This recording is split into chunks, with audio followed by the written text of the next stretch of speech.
Good morning, class 4. This is your crash course of chapter 2.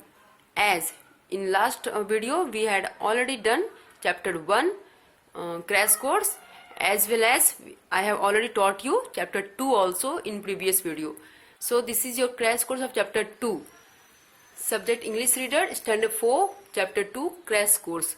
The Wind on the Hill. This is your poem. ये poem का नाम है The Wind on the Hill और the poet name is A. मिलने. इस poem के poet हैं A. मिलने. जैसे कि मैं हमेशा आपको बताती हूँ और फिर वापस मैं बता रही हूँ आपको कि जैसे स्टोरी के ऑथर का नाम नेसेसरी है, वैसे पोएम के पोएट का नाम भी जानना बहुत जरूरी है आपके लिए. Okay guys, so this is poem based on the wind. ये विंड पे, हवा पे बेस्ड है ये पोएम. और ये जो पोएम है जिसमें बताया गया है कि पोएट पूछ रहे हैं, इनफैक्ट समझो कि वो कंफ्यूज्ड हैं कि हवा कहाँ से आती है और कहाँ जाती है, कोई नहीं बता सकता है.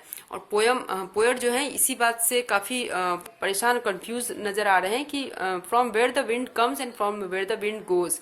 सो this is your black board work. Now come to the copy work. Standard 4 chapter 2 English literature. The wind on the hill poem crash course. This poem is based on the wind and the poet is A. Milne. इनका पूरा नाम है Elon Alexander मिलने, लेकिन आपकी book में सिर्फ ए मिलने लिखी है, तो आप अगर शॉर्ट फॉर्म में ए मिलने लिखोगे तो भी you will get the marks. Okay guys, इनका पूरा नाम लेकिन जान लीजिए आप लोग, एलन अलेक्जेंडर मिलने हैं. ठीक है. Now in this poem the poet is completely confused that from where the wind comes and from where the wind goes. It goes. I repeat once again. This poem is based on the wind and the poet is A. Milne, Alan Alexander Milne. In this poem, the poet is completely confused that from where the wind comes and where it goes. Now, question answer. Number 1. Answer the following questions. Question number 1. Who is the poet of the poem The Wind on the Hill? A. Milne is the poet of the poem The Wind on the Hill. Guys, so let me clear you one thing. अगर आपसे इस poet का नाम पूछा जाए तो आप please सिर्फ शॉर्ट फॉर्म में ए मिलने लिखिएगा. No need to write in full name.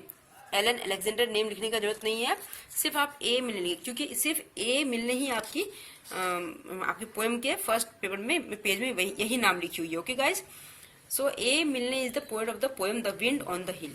Now second question. What can no one say about the wind? No one can say that from where the wind comes. No one can say that from where the wind comes. कोई नहीं बोल सकता है कि हवा कहाँ से आती है. Now next question. Write the past tense of the given words. Tell का told है, knows का knew, can का could, keep का kept, come का came. I repeat once again. Past tense यानी भूतकाल. तो tell का told, knows का knew, can का could, keep का kept, come का came. This is your crash course of chapter 2. Today I have already completed your chapter 1 as well as chapter 2. आज तक हमने आपका chapter 1 और chapter 2 दोनों कंप्लीट कर लिया है, और including crash course also.